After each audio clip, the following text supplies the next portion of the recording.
So let's move on to New Zealand, the country whose major form of transportation is bungee jumping. Their Prime Minister, John Key, has had a spectacular week. Peter, a very unusual story breaking here this morning. It involves the Prime Minister, a ponytail and some Pinot Noir. That is the single greatest news tease I've ever heard. Just take a moment right now at home and imagine a story in which those three things come together, and I guarantee you what you've just come up with is a lot less weird than what actually happened. John Key has apologised to an Auckland waitress who says he behaved like a bully by repeatedly pulling her ponytail when he came to the place where she worked. To give you a sense of the detail of what she describes, she says he'd come up behind me when I was ordering at the terminal, tug on my hair and then pretend that his wife Brona had done it. She says that he rounded the corner behind me and commented one time, "That's a very tantalising ponytail." Oh. If you are a full-grown adult male, there's a very short list of things that you can describe as tantalising without creeping out everyone. There is steak, and that is absolutely it. That's it. That's the only thing. And the crazy thing here is, it turns out this had been going on for a while. The woman, who's not been identified, says it began in November. She told him to stop in March, but he continued to do it. She tried to avoid him, even telling his security she was sick of having my hair pulled and one day I'll snap and I'll punch him in the face.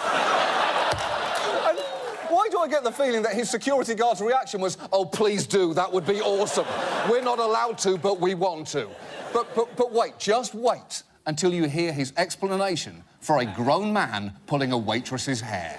There's always lots of horsing around and sort of practical jokes, and, you know, look, that's really all there is to it. I realised she had actually taken offence because it was all in the context of a bit of banter that was going on, and so I, obviously immediately apologised for that. I gave her some mind. She thanked me for that, said, "Look, that's all fine, no drama."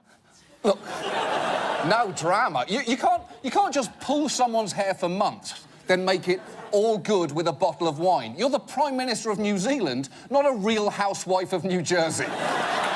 But amazingly, this story gets one step weirder, because then people went back and found other clips of him randomly touching strangers' hair, including this one of him pulling a child's ponytail. Yeah, OK, well, that's good. That's very sweet. Do you know who this man is? Yeah. Who is he? A ponytail-pulling Prime Minister, right there. What are you doing? John Key can't pass any dangling hair without pawing at it. He's more cats than Prime Minister at this point. And the problem is, this completely undermines his authority during any diplomatic negotiations. We'd very much like you to end the sanctions. Yeah, we're not going to do that, and I'll tell you why. You're a creepy individual who pulls women's hair.